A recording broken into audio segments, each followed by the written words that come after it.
the situation is worsening out there. The encroachments within our territories are, and again I go back to the Enbridge pipeline proposal, the Prosperity Mine being advanced by Tazico Mining, whereby they are openly talking about destroying a lake and putting in its place what I call a corporate branded aquarium. They're going to build an artificial lake and they're going to control the temperature. And, you know, it's such a preposterous idea. It's at a higher elevation than the lake that they intended to destroy. And they're saying, oh yes, well that does present significant problems, but we're going to heat this lake and control the temperature.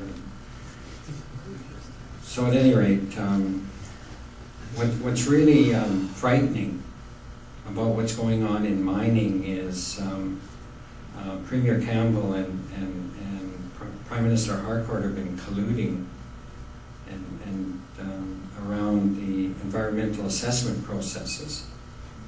And there was a change in the regulations that allows the Minister of Environment federally to designate lakes as poundment or tailings impoundment areas.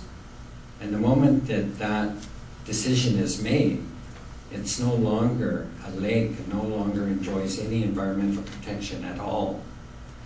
And I caught Premier Campbell's address to the Board of Trade right after the Olympics, shortly after the Olympics. And he was bouncing around on the stage there talking about how close they were and that there were billions of dollars tied up in proposals that were soon going to be able to move forward vis-a-vis this change in the environmental regulations, which they consider as, you know, bothersome red tape and whatnot. So there's a number of lakes in British Columbia that are targeted to be designated as tailings impoundment areas.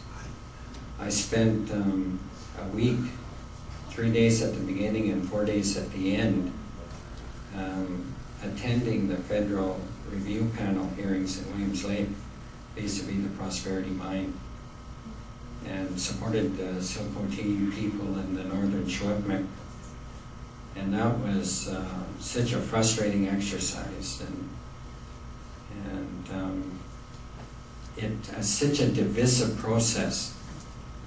And we had literally hundreds of residents from the town of Williams Lake in the room. Some of them were from groups that are very right-wing. You know, they have nice names like GPBC and, you know, little acronyms like that, but really it's, you know, they're very opposed to First Nations rights, land rights. And we started that public hearing. The Silcote National Government, the chiefs up there, it's one thing about the Chilcotin, they're very fluent in terms of their language. If you go into their homes, you know, in many of their homes, the Chilcotin is the language you hear.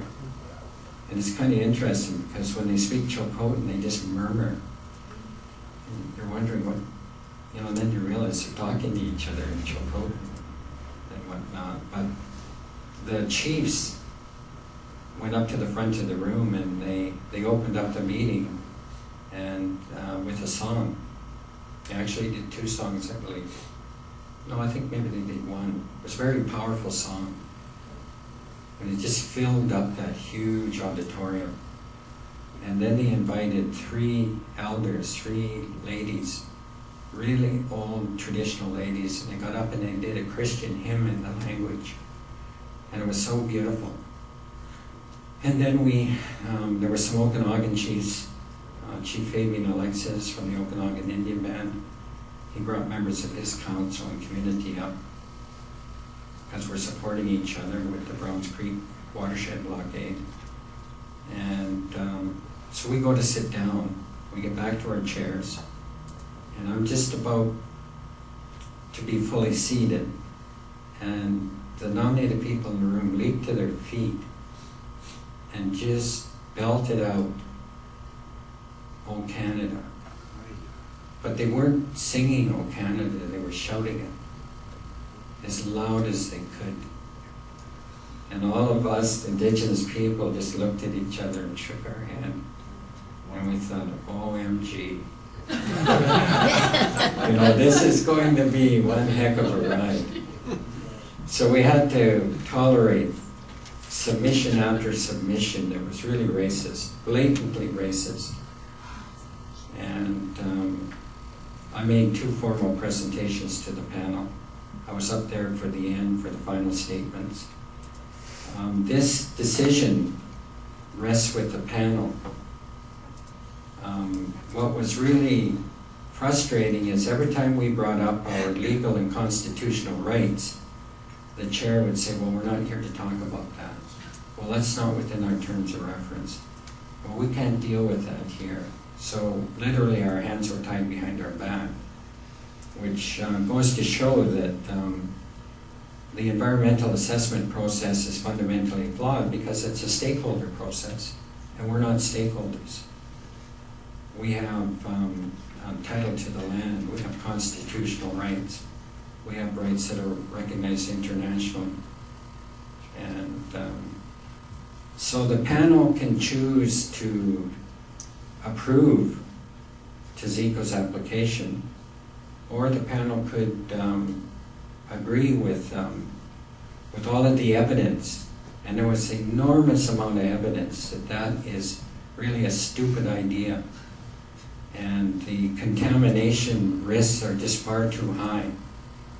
And evidently the deposit, the grade is extremely low, incredibly low. And we had mining expertise on our side of the table that was describing to the panel just how almost uneconomical it is to even consider putting that mine in. It's so marginal. But our belief is that's not really what is at stake here. They're putting in a transmission line, and there are a dozen claims in the near vicinity of the Prosperity Mine claim. And we believe that it's not the Prosperity Mine at all, that that's just the door opener. The real issue is the transmission line coming in that will open up that area. There will be a host of mines in that area.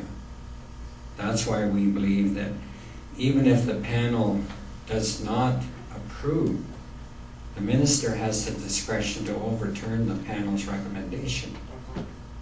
And if the minister chooses to agree with the chair of the panel in the event that they decide not to support Tazeko's application, Cabinet can overturn the minister.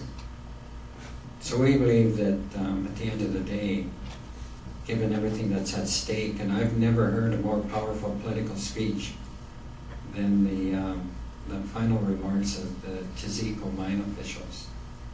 I mean, it was right up there with McCain in terms of serving notice on both the government of BC and the government of Canada and the Prime Minister that they damn well better approve this, and cited just a litany of statistics of the commercial bankruptcies being up 700%, low enrollment rates, huge unemployment, property values down. They just rattled off all of these, horrible, horrific statistics, and talked about the tens of thousands of people that would be affected.